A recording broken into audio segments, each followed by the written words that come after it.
That felt like a win. It did feel like a win, really, didn't it? Let's be perfectly honest. It was a draw, but it was a draw we needed. Absolutely. I thought it was going to be a drubbing. After 11 minutes, I thought that's it. I thought they were going to put 6 or 7 past us. And, well, I mean, I was very, very pleased to be wrong about that. We did start well. We really did. Myself and Joe just covered that bit in the preview. I'm not going to go over that. We started really well, and it was really clear from the start that the players were absolutely playing. And playing for the manager, playing for the shirt, playing for the fans, all the stuff. It was all happening. But, I mean, a defensive shambles, I think, for the first 2 goals, and you're thinking, how many is it going to be? Fair play to everybody for coming back and for not giving up. And I'll tell you that, what that's done is that's given me real hope for the rest of the season. It really has. The league looks a lot more healthy now. You're looking at that, 6 points ahead of Leicester in 19th. OK, look, as I record this now, Nottingham Forest are playing Manchester United. 6 minutes in, it is 0-0. Whatever, I'm not even going to talk about that particular game. But what I'm saying is for the remainder of the season, this has given me a massive amount of hope, because I just thought this was going to be not only a loss, but a massive massive dent to our goal difference. I'm not going to apologise for thinking we're going to lose, but I've already had 2 demands for an apology. Right? Honestly, it's ridiculous. There are actually people, West Ham fans, who because they feel that. Well, I can only speak for myself. Because they feel that I've been overly, what they would consider harsh on David Moyes, they've now come back. Their first instinct is to be angry about the West Ham win. Oi, you owe David Moyes an apology. I tell you, right, it's a weird old thing. It really is to be angry. I'm absolutely delighted. I think they're annoyed that I'm delighted, because I think, hold on, how dare you be delighted? You've nailed your colours. It's all so confused, and it's such muddled thinking. And it was anyway. I am delighted. I've got to say, I just want West Ham to stay up. Anything else we'll deal with at the end of the season. And I think you know my feelings on it. You know what I want to happen in terms of the manager and the ownership of the club. For now, I want us to do well. I want us to win. I want us to stay up. I want us to win the Conference League. Absolutely. When I think we played crap, I'll absolutely call it out. But we haven't been playing like that all season. Like we just played against Arsenal. That's not how we've been playing. Not at all. That, and I mentioned it to Gio, that was reminiscent of us, like, when COVID and the stadiums were all closed, we were brilliant. We were at our peak then. Our best run of form was at that point. It felt a little bit like that. Really did. And I'll tell you what, I think it is an absolute lesson to what you can do to teams if you put pressure on them. Up until today, I would have said what Bournemouth did against Tottenham yesterday and pushing for it. So whatever the equaliser was, it was Tottenham equalised in 88th minute, and Bournemouth scored in the 94th minute or something like that. It was a draw, probably enough. A point was probably enough for Bournemouth, but they kept chasing the win. Now, that's not what we do. That's not what we've been doing. A draw today doesn't disprove that. A draw today doesn't wipe out this season. That's not how it works. It's not a big eraser. It's not a whiteboard and you do that. That's not what's happened, right? But what it's done is it's given us hope, and it's shown us the way that what we can do if we do attack teams. If we do attack teams, we've got some players that can frighten them. Look at how Antonio played today. Look at how Bowen played today. Look at Paqueta when he pokes his chest out and starts playing the way he does. Benrahma at times was absolutely brilliant today. These players operate better in the opposition half of the pitch rather than our own sitting back defending 10 men behind the ball. And it was an absolute joy to see it. And I got to say, I felt it was going to happen. There was, even right at the end, after he'd made a couple of substitutions, there was a point where Maxwell Cornet was on the right wing, and he looked to pull it back, and he pulled it back for Fornells to run into it. And I think Souček was just a little bit confused. Fornells possibly wouldn't have scored, right? He possibly wouldn't, but my point is when he was running towards it, I thought, we're going to get one here, we're going to win 3-2. And Souček got in the way. That's what happened. It might not have been a goal anyway. My point is, at that point, I believed, yes, we're going for it. Gio was right, there was a little 10-minute spell, 74 minutes to 84 minutes, where we did sit back a bit.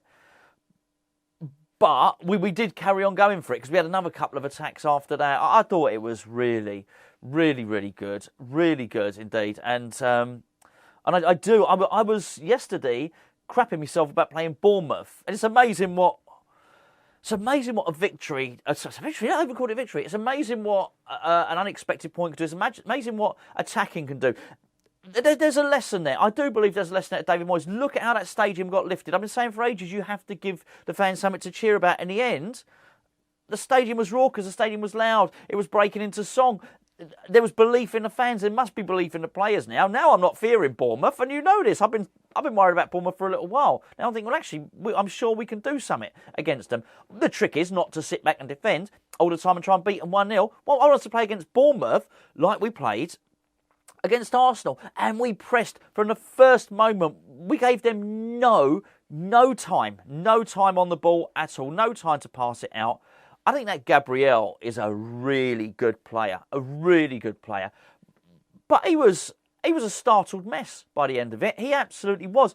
Thomas Partey. At one party time for him, he was absolutely destroyed. He had to pull him off if you put it like that. Disgusting. No need for that. You definitely get a red card for that. He had to take him off, had to substitute him. Mikel Arteta had to substitute him. Totally dominated him. Declan Rice. It wasn't just Declan Rice. Once Declan Rice had softened him up, Paqueta was getting in on the action as well. I mean, really, really good. I'm absolutely excellent. I'm just thrilled. Absolutely thrilled. I've got to be honest with you. I'm now thinking, the roller coaster of a West Ham fan, right? I'm now thinking, I think we can do it. I think we can stay up. I do. Did I want to be sat here saying that at the start of the season? No. But I am adamant about what I've said before. The relegation would be disaster for West Ham because of that stadium. Okay? It's not a compact, nasty, mean little ground. It's a lovely day out it's a lovely day out with lovely catering and lovely big dressing rooms. Championship clubs would love to come to that. I'd also we'd be half full for a lot of time in the Championship. For all those reasons, I don't want us to drop down to the Championship. I don't want us to drop down anyway. The Premier League is where it is. I want us to get the takeover. I want the club to go forward, and the club doesn't go forward if we go down. I could never trust that we'd go down, there'd be a reset button, and we'd necessarily get promoted. I don't trust that. We have to stay up this year, and that gives me the confidence that we're going to do it. The remaining fixtures don't look quite as tough now because of that. The league doesn't look quite as bad. The goal difference didn't take the absolute battering that I think, well, I'll speak for myself, don't speak for anyone else, that I thought it was going to take today. The Man City game, do you know what? I'm going to stop thinking about the Man City game. Man City game as the game in hand doesn't really matter whether that's the game in hand or you want to call that one of the other games. One of the other games is the game in hand. They probably beat us. Man City do probably beat us. But if we play against Man City like we played against Arsenal, we give them something to think about. We really do. I'm not saying we beat them, but very, very difficult. I do believe, it's going to be a very, very tough task. But the point is, we play like that against all the remaining fixtures, including Man City. I think we get the 2 wins that we need. And I think 2 wins definitely does do it now, because we've got an unexpected point now. We really have. But we have to carry on playing like that. We haven't been playing like that. We just have not. Gio said he thought that's the best we played all season. Me too. I really do. I also think it was a lot of performances, a lot of players, their best performance this season. Soufal's best performance this season. Kehra's, I know he had a couple of good games when he first came in, but I thought Kehra was really, really good today.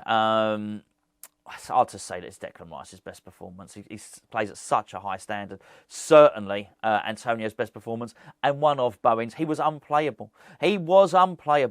I'm not sure. I don't know if Zinchenko would have handled Bowen any better than Tierney and all the rest of it. And he didn't start well, Bowen. But by the time his pecker was up and he was all confident and everything, he was really tearing into him. He was causing them all sorts of bother. I'll see a couple of comments, a couple of Arsenal fans, if Holding, hadn't been there and sleep. Well, that's the same for all of us. That is the same for all of us. We had, was it Ogbonna dropped out in the warm-up? We got plenty of players, £35 million strikers injured, probably for the rest of the season. So, we've all got our problems, haven't we? We've all got our problems with injury and whatnot. So, they're missing a player, yeah. So will we. Just finally, I'm not disappointed about the whole Arteta thing. I do find him nauseating to watch on the touchline. I really do. I really do.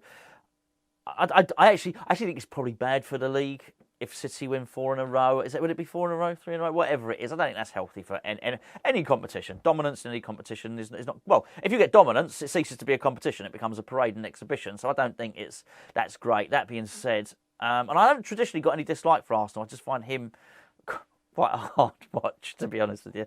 So I was. Maybe I prefer City to win it. I don't know. I think I probably would, actually. Truth be known. Anyway, I'm waffling on. I'm going to go and enjoy the rest of my day now, the rest of my Sunday. That's great. Absolutely love it. Hope you enjoy the rest of yours. I'll be back tomorrow with some other West Ham waffle.